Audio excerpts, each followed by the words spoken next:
नमस्कार बंधुरा आज के तुम्हारे साथे आरो एक दुर्दान्त नास्ता रेसिपि शेयर करते चलेছি যে রেসিপিটা বানানোর জন্য না কোনো কিছু মাখা লাগবে না বেলা লাগবে না লাগবে आटा ময়দা না লাগবে ব্রেড একেবারে সিম্পল আর সহজ একটা রেসিপি কিন্তু ভীষণ ক্রিস্পি আর টেস্টি হয় খেতে এর আওয়াজেই বুঝতে পারছো কতটা ক্রিস্পি হয়েছে বন্ধুরা আশা করছি প্রত্যেক দিনের মতো আজকের রেসিপিটাও তোমাদের অনেক অনেক ভালো লাগবে। तो এই মজাদার রেসিপি বানানোর জন্য সবার প্রথমে আমি নিয়েছি 500 গ্রাম সিদ্ধ করা আলু। আলুগুলোকে একটা ম্যাশারের সাহায্যে ম্যাশ করে নিচ্ছি। তোমরা চাইলে হাত দিয়েও ম্যাশ করে নিতে পারো। আর এটা বানাতে খুব বেশি একটা সময়ও লাগে না, মাত্র 10 মিনিটের মধ্যে ঝটপট করে বানিয়ে নেওয়া হয়ে যায়। এখন এর মধ্যে দিয়ে দেবো অর্ধেকটা ক্যাপসিকাম কুচি। ক্যাপসিকাম কুচি দিয়ে ভালো করে আলুর সাথে মিশিয়ে নেব। হাতের কাছে ক্যাপসিকাম না থাকলে তাহলে এটা স্কিপ করতে পারবে, কোনো সমস্যা নেই। তো ক্যাপসিকামটাকে খুব ভালো করে আমি মিশিয়ে নিয়েছি। এখন এর মধ্যে দিয়ে দেব 1 চামচ মতো লবণ, হাফ চামচ মতো লঙ্কার গুঁড়ো, 1 চামচ ধনিয়া পাউডার, সামান্য একটু হলুদ গুঁড়ো, দিয়ে দেব 1 চামচ কাশ্মীরি লাল লঙ্কার গুঁড়ো, এতে কালারটা খুব ভালো আসবে। এবার সমস্ত গুঁড়ো মশলাগুলো আলু মাখার সাথে ভালো করে মিশিয়ে নিতে হবে। বন্ধুরা আলুর পুরটা খুব ভালো করে মেখে নিয়েছি। তো চলো এখন পুরটাকে আরও একটু টেস্টি করে ফেলি। এর জন্য একটা তড়কা প্যানে 1 চামচ তেল গরম করে তেলের মধ্যে প্রথমে সর্ষে, তারপরে জিরে, তারপরে আধ ভাঙা ধনিয়া ফোড়ন দিয়ে দিচ্ছি আর দিয়ে দিচ্ছি কিছু কাঁচা লঙ্কা কুচি। এখন সব কিছুকে একটু নেড়েচেড়ে ভেজে নেব। ভেজে নিয়ে এই আলু মাখার মধ্যে দিয়ে দেব। এর কারণে আমাদের আলু মাখার টেস্টটা বহুগুণ বেড়ে যাবে। আর তোমরা এই টেস্টি আলু মাখাটা দিয়ে সিঙ্গারা, কচুরি, পকোড়া যে কোনো কিছু বানাবে, খেতে দারুণ লাগবে। সব শেষে এর মধ্যে দিয়ে দেব কিছুটা ধনেপাতা কুচি। আবারও ভালো করে মিশিয়ে নেব। আলুর পুর আমাদের একেবারেই রেডি। এখন একটা কড়ার মধ্যে দিয়ে দেব 1 চামচ মতো রিফাইন্ড অয়েল। তেলটা গরম করে নিয়ে এর মধ্যে দিয়ে দেব 1 চামচ জিরে ফোড়ন, 1 চামচ চিলি ফ্লেক্স, সাথে দিয়ে দেব 1.5 চামচ মতো সাদা তিল। সব কিছুকে একটু তেলের মধ্যে নেড়েচেড়ে নিতে হবে। এই সময় গ্যাসের আঁচটা কিন্তু লো করে রাখবে, যেহেতু আমরা চিলি ফ্লেক্স দিয়েছি, এটা পুড়ে গেলে কিন্তু কালারটা খারাপ হয়ে যাবে। এবার এর মধ্যে দিয়ে দেব জল। এখানে আমি বাটি মেপে 2 বাটি জল দিয়ে দিচ্ছি। জলের মধ্যে দিয়ে দেব স্বাদ মতো লবণ। জলটাকে একটু হালকা গরম করে নেব আর গ্যাসের আঁচটা এই সময় লো করেই রাখবে। এবার দিয়ে দেব 1 বাটি সুজি। যে বাটি মেপে আমি জল নিয়েছি সেই বাটির 1 বাটি সুজি দিয়ে দিচ্ছি। এখন লো আঁচে রেখে সুজিটাকে রান্না করে নিতে হবে যতক্ষণ এর না একটা ডো তৈরি হয়ে যায়।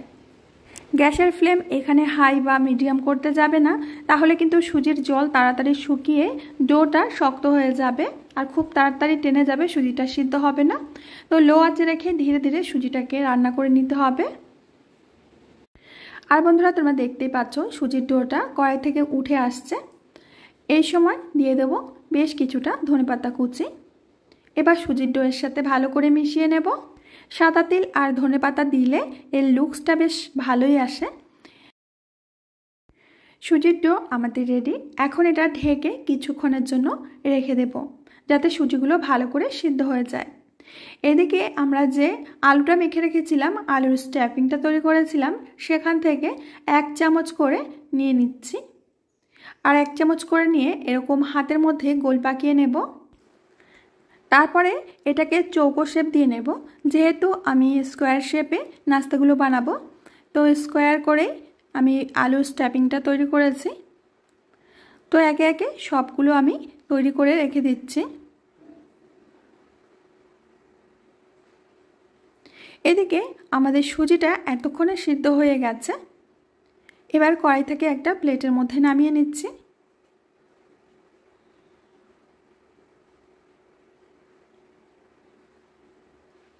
এবার ভালো করে সুজিটাকে মেখে নিতে হবে একেবারে সফট করে। এই নাস্তাটা বানানোর জন্য সুজিটা কিন্তু ড্রাই হলে হবে না, একটু সফট রাখতে হবে, যাতে নাস্তাগুলো আমরা খুব সহজেই বানাতে পারি। সুজির ডোটা আমি ভালো করে মেখে নিয়েছি। এখন এখান থেকে অল্প অল্প করে ডো নিয়ে হাতের মধ্যে গোল পাকিয়ে নেব। বন্ধুরা আশা করছি আজকের রেসিপিটা তোমাদের অনেক ভালো লাগবে। ভালো লাগলে প্লিজ বন্ধুদের মধ্যে শেয়ার করবে। কমেন্টে তোমরা এটাও জানাবে যে কে কোথা থেকে তোমরা আমার ভিডিওটা দেখছো, যাতে আমি তোমাদেরকে ধন্যবাদ দিতে পারি। একে একে অনেকগুলো আমি তৈরি করে নিয়েছি। তো চলো এখন বেলার ঝামেলা ছাড়াই আমরা নাস্তাগুলো তৈরি করে নেব। এর জন্য এরকম একটা প্লাস্টিক নিয়েছি। প্লাস্টিকের উপরে আমি ডোটা রেখে দিচ্ছি। এবার প্লাস্টিকটা ভাঁজ করে উপরে দিয়ে একটু হাত দিয়ে চাপ দেব। তারপরে এরকম একটা ভারী থালা নিয়ে থালাটাকে ডোয়ের ওপরে চেপে ধরতে হবে। একটু গায়ের জোরে চাপ দিলেই দেখবে খুব সুন্দর একটা রুটি মতো হয়ে গেছে। এবার একটা আলুর পুর আমি এর উপরে দিয়ে দিচ্ছি। তারপরে খুব সহজেই প্লাস্টিকটা তুলে একটা সাইড আটকে দিয়েছি, আরও একটা সাইড এইভাবে তুলে আটকে দিতে হবে। এবার দুটো মাথা খুব ভালো করে সিল করে দিতে হবে। আর তোমাদের ভয় নেই, এগুলো কিন্তু মোটেও খুলে যাবে না, কারণ ডোটা আমি সুজি দিয়ে বানিয়েছি আর ডোটা এতটাই সফট যে খোলার কোনো চান্সই নেই। তো একটা নাস্তা আমি তৈরি করে নিয়েছি। তোমাদের বোঝানোর জন্য আমি আরও একটা নাস্তা বানিয়ে দেখাচ্ছি।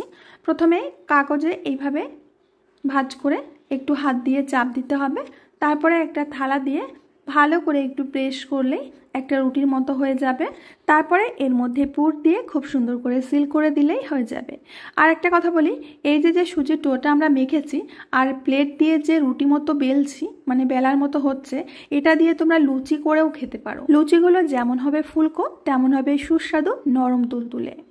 বেশ কয়েকটি নাস্তা আমি তৈরি করে নিয়েছি। এখন আগে থেকে কড়াইতে তেল গরম হতে দিয়েছিলাম। তেলটা কিন্তু খুব ভালো করে গরম করে নিয়েছি। এর মধ্যে মোটামুটি আমি 4টে মতো দিয়ে দিলাম। দেবার পরপরই কিন্তু নাড়াতে যাবে না। কিছুক্ষণ পর যখন দেখবে এরকম বুদবুদটা একটু কমেছে, তখন এটাকে উল্টে দিতে হবে। সাথে সাথে উল্টাতে গেলে কিন্তু ভেঙে যাবে এটা। এখানে আরও একটা কথা মাথায় রাখবে, ঠান্ডা তেলে বা কম গরম তেলে এই নাস্তাগুলো কিন্তু ছাড়া যাবে না, তাহলে এটা কিন্তু ফেটে যাবে, ভাজতেই পারবে না। ভালো করে তেলটা গরম করে নিয়ে তারপরে কিন্তু নাস্তাগুলো দিতে হবে। কিছুক্ষণ পরে দেখো নাস্তাগুলো নিচে থেকে ওপর দিকে ভেসে উঠেছে। তো ওলট পালট করে আমি একেবারে ক্রিস্পি করে ভেজে নেব। নাস্তাগুলো আবার ভেজে নেওয়া হয়ে গেছে, এখন তেল থেকে তুলে নিচ্ছি।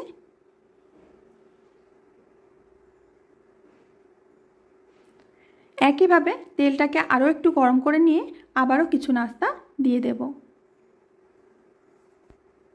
আর বন্ধুরা তোমরা দেখতেই পাচ্ছ একটি নাস্তাও কিন্তু আমার ভেঙে যায়নি বা ফেটে যায়নি। আর বন্ধুরা তোমরা দেখেই বুঝতে পারছো যে এগুলো দেখতে কতটা সুন্দর হয়েছে, আর এর আওয়াজেই বুঝতে পারছো যে কতটা মুচমুচে হয়েছে। এগুলো তোমরা সন্ধ্যায় চায়ের সাথে খেতে পারো, কোনো গেস্ট আসলে তাদেরকে বানিয়ে পরিবেশন করতে পারো, খেতে দারুণ লাগে। তো আমার প্রিয় বন্ধুরা, আশা করছি আজকের রেসিপিটাও তোমাদের অনেক ভালো লেগেছে। ভালো লাগলে বন্ধুদের মধ্যে শেয়ার করে দিও। আজ এখানে বিদায় নেব, আবার আসবো নতুন রেসিপি নিয়ে।